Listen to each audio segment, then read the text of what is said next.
Yung may malupit kang diskarte, kaya niyugyug mo yung dibdib ni ate na kunwari sa aso dumiskarte. Nabato ka tuloy ng tsinelas na may ta.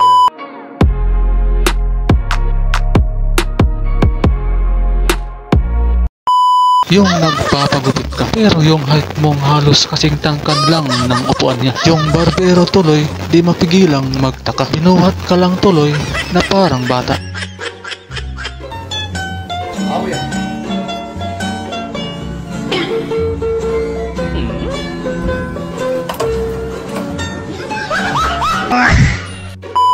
Yung may malupit kang diskarte, kaya niyugyug mo yung dibdib ni ate na kunwari sa aso dumiskarte. Nabato ka tuloy ng tsinelas na may ta. Yung nalilit ka na, pero mas lalong nalit ka pa. Ayaw mo kasing mag-overtake kahit wala namang traffic. Nakabuntot lang pala ito sa isang magandang view.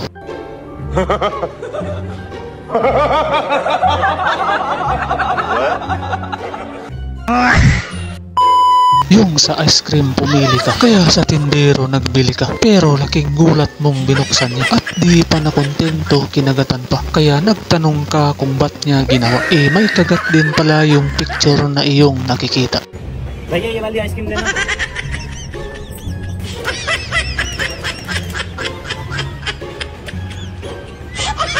Lagi yung kagat niya.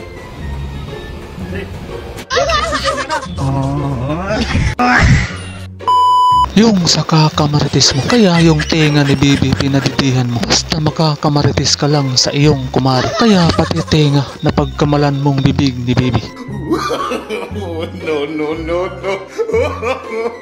No.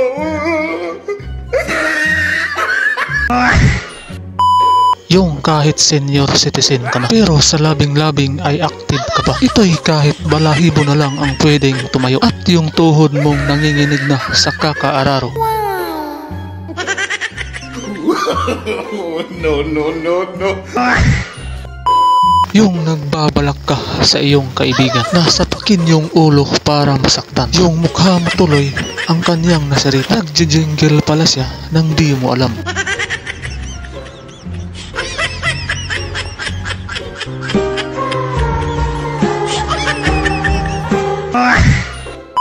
Masusunog talaga dahil nagpuputol kang nakabuka ka.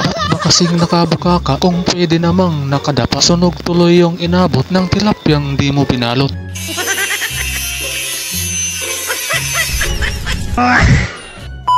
Yung tipong sa kakaselfon mo, makukulong ka pala kahit di mo ginusto. Di lang pala yung may sala yung makukulong, pati na rin pala yung addict sa cellphone.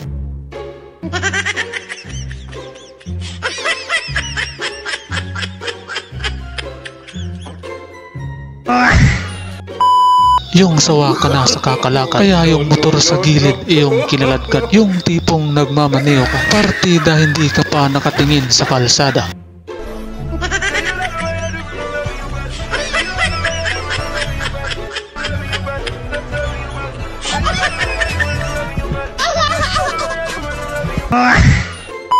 Yung bubuyog na pagtripan mo, kaya huminto ka't iyong binato. Naku, disgrasyat na amoy ka nito. Nakalimutan mo palang ilak yung pinto, kaya kinagat ka ng higit 20. Adua ko pa dah lama tahu ini. Gacang ko didi. Nilai.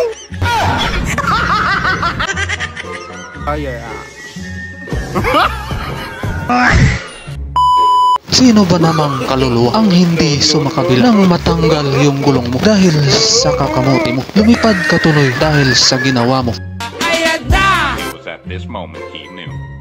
He fucked up.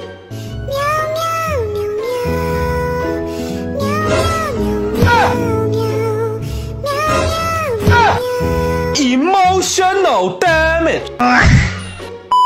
Yung nagpakitang gilas ka, kaya sa putikan nagtatambling ka. Pero imbis na tumayo ay nabaon yung ulo mo, kaya sa pagtumbling mo ay muntik ka pang maging kwento.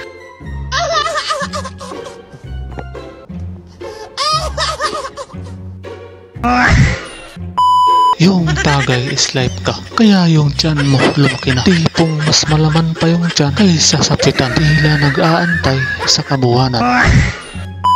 Yung nag-i-stretching ka lang sana, pero naging alipin ka pa sa aso mo kasing matalino na tila umupo sa kanyang trono na para bang siya na yung amo mo.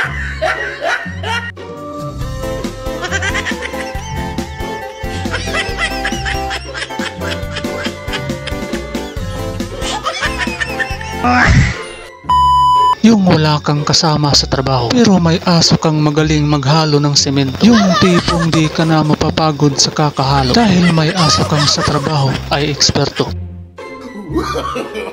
No, no, no, no.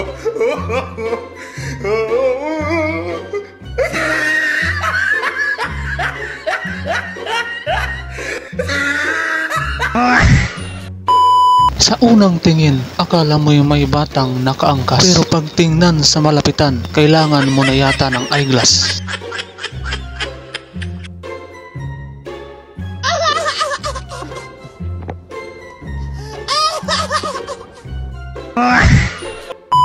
Yung nawawala yung aso mo, kaya yung litrato dinikit mo. Pero sa pitan mo'y may naiipit. Yun na pala yung aso mong bangungot ang sinapit.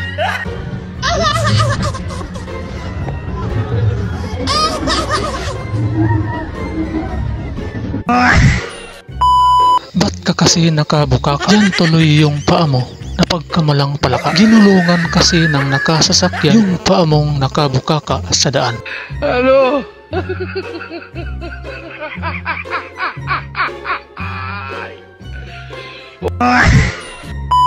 Sino ba namang hindi magugulat kung ang delivery ng order mong mangga ng malapit sa app? Yung tipong bago pa man makarating yung order mong pagkain, madami pa palang pinagdaanan. Tapos yung rider iyo pang sisigaw-sigawan na kesyo ang tagal sa daan. Nabangga pa pala nang hindi mo alam.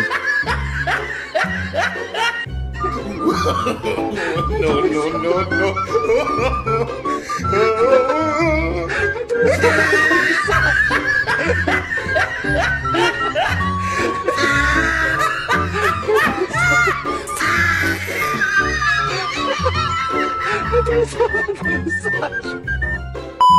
Yung ihing-ihi ka na, kaya sa pintuan nagpasirit ka. Pero laking gulat mong may dumaan sa labas, kaya masasakal mo talaga nang wala sa oras.